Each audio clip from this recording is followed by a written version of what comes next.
Hey guys, welcome back to the channel. In today's video, we will be doing part 3 of our Halifax First-Time Home Buyer Guide. In part 1, we talked about saving for your down payment. Part 2, how to interview and select your real estate agent. Today, we're going to be tackling that step that stops most buyers in their tracks, and that is getting pre-approved and sorting out your budget. Okay, look. Scrolling through Realtor.ca at $600,000 houses in Bedford or Hydrostone at midnight is definitely a lot of fun, until you realize that your actual budget looks a lot different on paper once your bank looks at your finances. In today's video, we'll be going through the difference between a pre-qualification and a formal pre-approval. We'll talk about using a bank versus a mortgage broker, some government incentives in Nova Scotia and Canada that could help you save thousands of dollars, and closing costs that are unique to HRM. Now, if you're looking to buy your first home in Halifax and you want to get started right away, just click the link in the description below where you can book a free no obligation 30-minute phone call with me where I'll walk you through the entire process. First, let's clear up a huge misconception.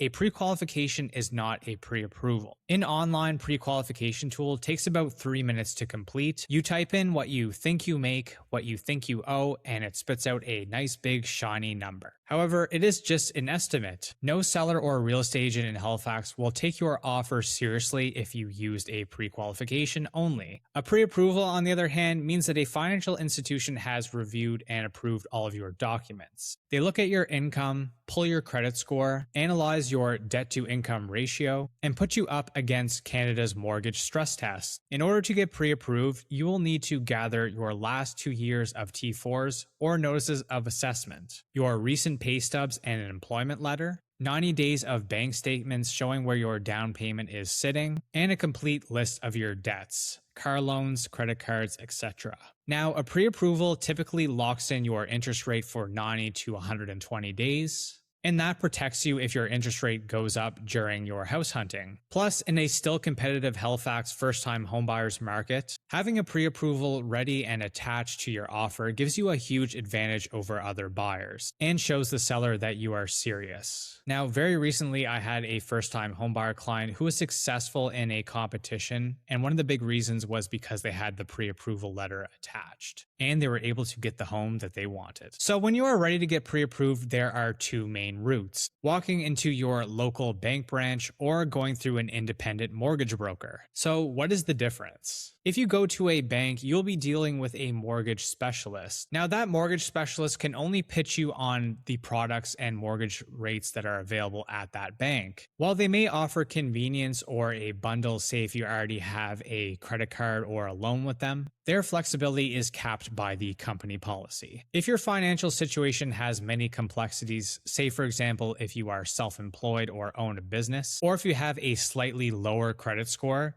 they could outright just say no. So what about a mortgage broker? Well, a mortgage broker acts as a middleman between you and dozens of other lenders. And these could include most of the major banks, some B lenders, private lenders, and credit unions.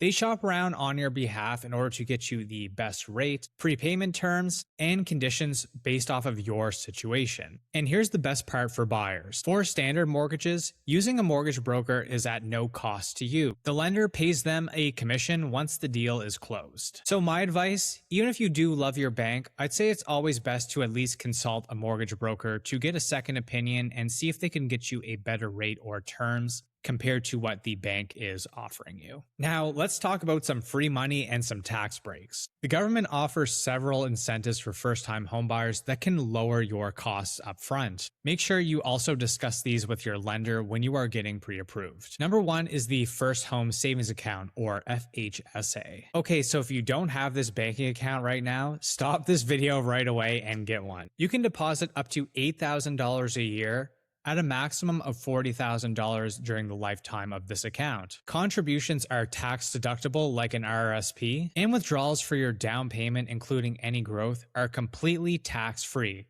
just like a tax-free savings account. It is literally the ultimate first-time home buying tool in Canada right now. The next thing I wanted to talk about is the RRSP Homebuyers Plan. First-time homebuyers can withdraw up to $60,000 to put towards the down payment on their first home. or $120,000 combined if you're buying with your partner who also has an RSP. And you can do this tax-free and take up to 15 years to pay back that amount. Now at the provincial level, you can take advantage of the Nova Scotia Down Payment Assistance Program, which is an interest-free loan up to 5% of the purchase price, repayable over 10 years, or the First-Time Home Buyer's 2% Down Payment Pilot Program, which is in partnership with credit unions. Under this program, qualified buyers can put as little as 2% down. And the last thing I wanted to talk about is tax credits and rebates. The first-time homebuyer's tax credit that puts about $1,500 back into your pocket on tax time. If you're buying a brand new build or building a home yourself, you can get a provincial rebate in Nova Scotia of up to $3,000. And also don't forget about the federal rebate for first-time homebuyers purchasing new construction,